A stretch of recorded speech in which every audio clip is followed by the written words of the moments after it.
What's up, guys? It's your boy Light here, and today we're going to be talking about why Gary Oak abandoned his dream of becoming a Pokemon Master in the Pokemon anime.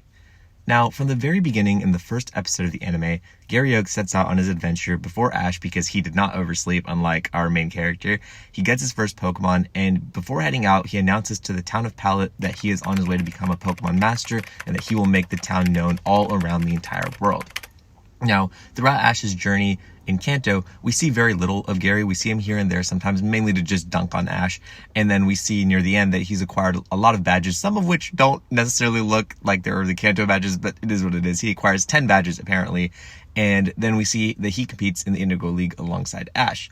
But although Gary is showcased to be better than Ash the entire journey, he actually places lower than Ash in the league. And that was pretty surprising to fans because we thought, well, maybe if Ash was going to lose, he would lose to his rival Gary, but Gary gets out first. And we thought that, maybe we'd see a battle between them in the league. But again, didn't see that. He got out before Ash. So then Gary goes to Johto and Ash follows behind him.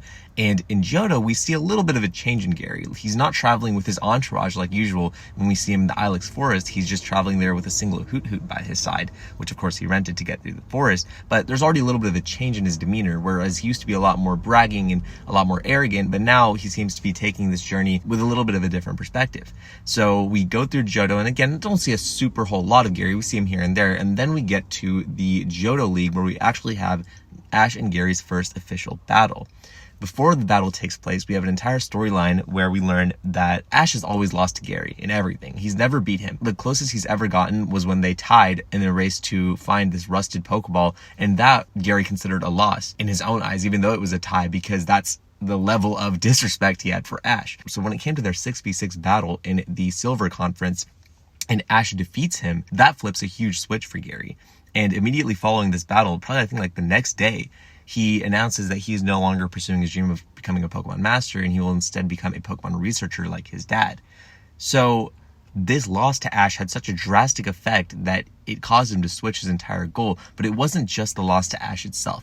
I think that it was also the loss in the Indigo League and seeing how Ash got further than him despite not having as strong of Pokemon that really made him change his mindset. And I think that what it really did was it showed him that Ash's true passion was battling, but Gary's true passion was capturing Pokemon and traveling and learning more about them. Because he always had stronger Pokemon. Like we saw way earlier, like Arcanine, Nidoking. Whereas Ash would come into the Indigo League with an unevolved Krabby just for comparison's sake. And so he saw how, despite having weaker Pokemon, Ash could pull off victories.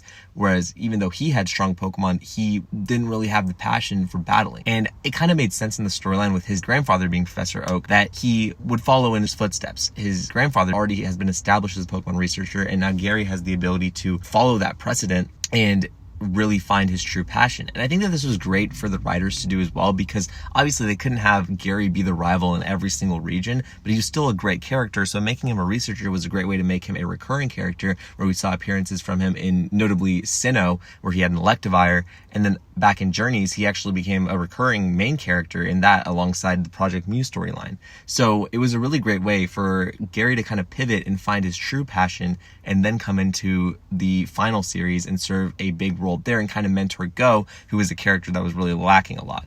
And so the reason he abandoned his dream of becoming a Pokemon Master is that he found out that it wasn't his true passion. It was really researching Pokemon, capturing, traveling. He loved traveling. That was obvious with Gary from the start, from the moment he set out on his journey. And so it was cool that he was able to find his true path in relation to Pokemon, where he's still a trainer. He still catches these powerful Pokemon. I mean, we see him catching Regidrago. He still has his Blastoise. He has a Tyranitar in Journeys. He has super strong Pokemon, but the reason he does it is not just for trainer versus trainer battles. It's really about learning more about this world.